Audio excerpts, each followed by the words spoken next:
169.46% வாக்குகள் பதிவானதாக இந்திய தேர்தல் ஆணையம் அறிவிப்பு.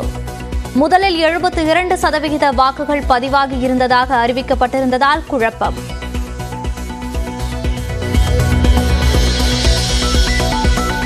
சென்னையில் மாலை 7 மணிக்கு வெளியான வாக்கு சதவீதத்திற்கு நள்ளிரவு 12 மணிக்கு வெளியான சதவீதத்திற்கும் இடையே முரண். தென்சென்னை மற்றும் மத்திய சென்னையில் முதலில் சொன்னதை விட 13% குறைந்திருந்த வாக்குப்பதிவு.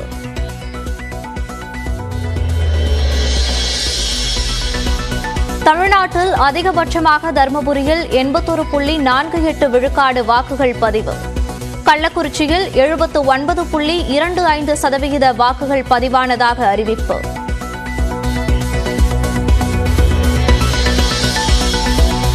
குறைந்தபட்சமாக மத்திய சென்னை தென்சென்னை தொகுதிகளில் 54% வாக்குகள் மட்டுமே பதிவு. தூத்துக்குடி மற்றும் வடசென்னையில் தலா 60 விழுக்காடு வாக்குகள் பதிவு என அறிவிப்பு.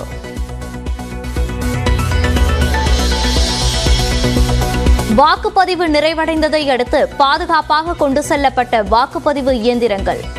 வாக்கு எண்ணும் மையங்களில் 4 அடுக்கு போலீஸ் பாதுகாப்பு. மக்களவைத் தேர்தலில் ஜனநாயக கடமையாற்றிய அரசியல் கட்சித் தலைவர்கள். முதலமைச்சர் ஸ்டாலின், எதிர்க்கட்சித் தலைவர் எடப்பாடி பழனிசாமி, அண்ணாமலை, அன்புமணி, சீமான் உள்ளிட்டோர் வாக்களிப்பு.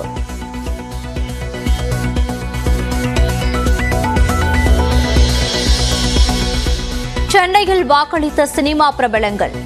வாக்குச்சாவடிக்கு சென்று முதல் நபராக வாக்கு செலுத்திய நடிகர் அஜித்.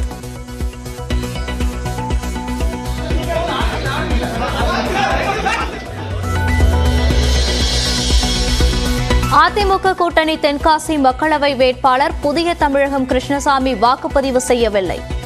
கோவையில் வாக்கிருந்த நிலையில் தென்காசியில் தேர்தல் பணியில் இருந்ததால் வாக்களிக்கவில்லை என தகவல்.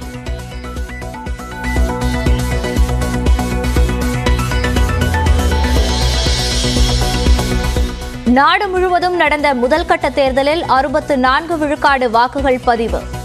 அதிகபட்சமாக திரிபுராவில் 80% வாக்குகள் பதிவு என தேர்தல் ஆணையம் அறிவிப்பு.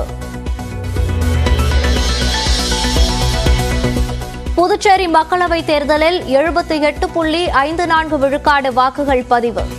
அதிகபட்சமாக பர்கூரில் 88.76% ஓட்டு பதிவாகி உள்ளது.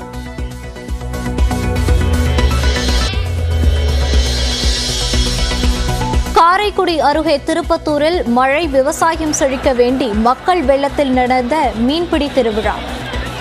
50க்கும் மேற்பட்ட கிராம மக்கள் பங்கேற்று போட்டி போட்டுக்கொண்டு மீன்களை அள்ளிச் சென்றனர்.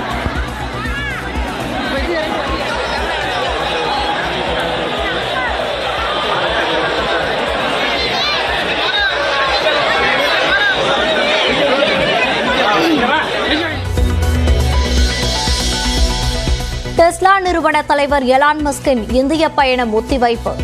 திங்கட்கிழமை மோடியை சந்திக்க உள்ளதாக கூறப்பட்ட நிலையில் அவர் இந்தியாவிற்கு வரவில்லை என தகவல்.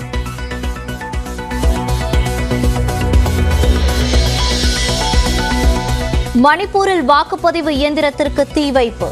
வாக்குச்சாவடியில் துப்பாக்கிச்சூடு நடத்தப்பட்டதால் பதற்றம்.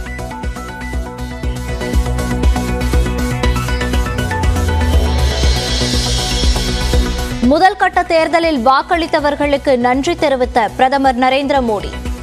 நாடு முழுவதும் தேசிய ஜனநாயக கூட்டணிக்கு மக்களிடம் நல்ல வரவேற்பு இருப்பதாக எக்ஸ் தளத்தில் பதிவு.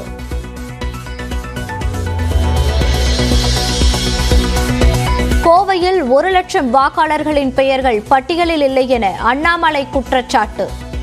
பெயர்கள் நீக்கப்பட்ட வாக்குச்சாவடிகளில் மறுவாக்குப்பதிவு நடத்த வலியுறுத்தல்.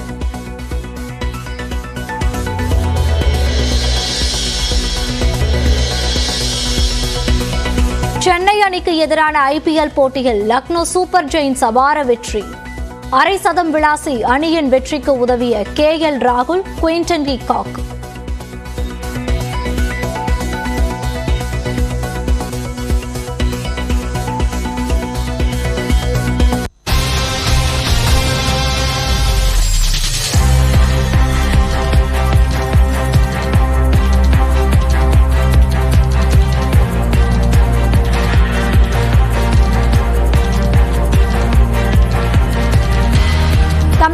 பல தொகுதிகளில் மாறுபட்ட வாக்கு சதவிகிதம். தூத்துக்குடியில் 11% வரை வாக்குப்பதிவில் மாற்றம் ஏன்?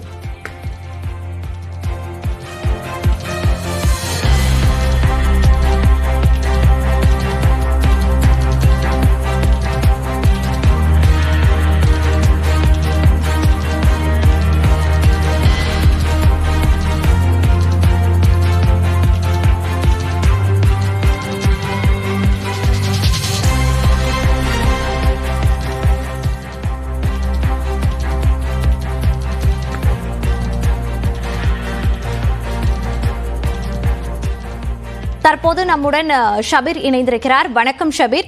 நேற்று வாக்குப்பதிவு சதவீதத்தில் மாற்றம் ஏற்பட்டிருக்கிறது. இரவு 7 மணிக்கு வந்த சதவீதத்திலும் நள்ளிரவு 12 மணிக்கு வந்த சதவீதத்திலும் நிறைய வேறுபாடுகள் உள்ளது. ஏன் இந்த வேறுபாடுகள் ஏற்பட்டது? விவரங்கள். பொதுவா இந்த வாக்கு சதவீத இதுல ஒரு சின்ன வேரியேஷன் இருக்கும். ஏன்னா சில இடங்கள்ல போலிங் ஒரு 6 மணிக்கு மேல கூட நடந்திருக்கலாம். ஸோ அதனால அந்த வேரியேஷன் இருக்கும். பட் இதுல ஒரு 10 தொகுதிகள்ல அந்த வேரியேஷன் அப்படின்றது ஒரு 4% இருந்து 10% வரைக்கும் ஒரு ஜம்ப் இருக்கு அப்படின்னும் போது அதுல ஏதோ ஒரு விதமான ஒரு குழப்பம் என்பது ஏற்பட்டுருச்சு. இது தேர்தல் ஆணையம் கவனித்திருக்க வேண்டும்.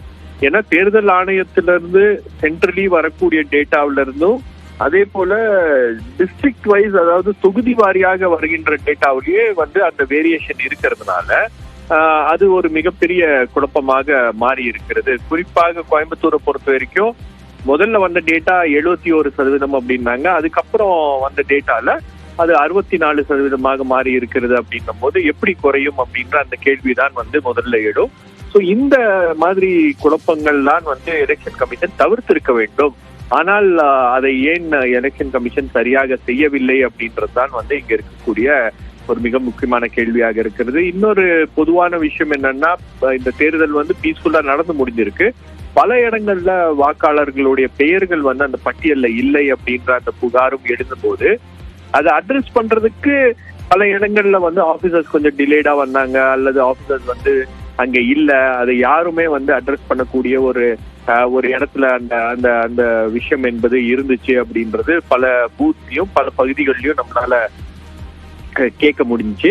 ஸோ இந்த இந்த மாதிரி எலெக்ஷன் கமிஷனுடைய நடவடிக்கைகள்ல இருந்த ஒரு சுணக்கம் தான் இதற்கு ஒரு காரணமாக இருக்கும் அப்படின்னு நான் பாக்குறேன். ஏன்னா ஒரு டேட்டா அப்படி கம்பைல் பண்றாங்க அப்படின்றது அவங்க எலெக்ஷன் நடத்துறது முதல் முறையாக நடத்தவில்லை. இது காலங்காலமாக தேர்தல் ஆணையம் அதை செய்து கொண்டிருக்கிறது.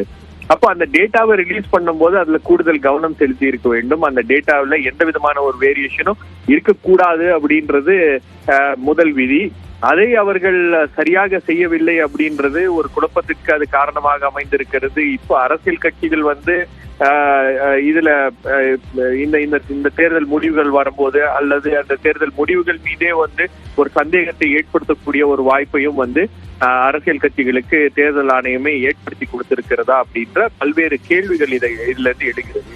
ஏன்னா பொதுவா ஒரு ஓவரால் டேட்டா வர்றதுக்கு ஒரு நாள் லேட் ஆகும், அல்லது ஒரு நாள் உங்களுக்கு அவங்க எடுத்துப்பாங்க. ஒரு அட்லீஸ்ட் ஒரு 6 to 7 hours அவங்க எடுத்துப்பாங்க அப்படின்னு வச்சுக்கோங்க.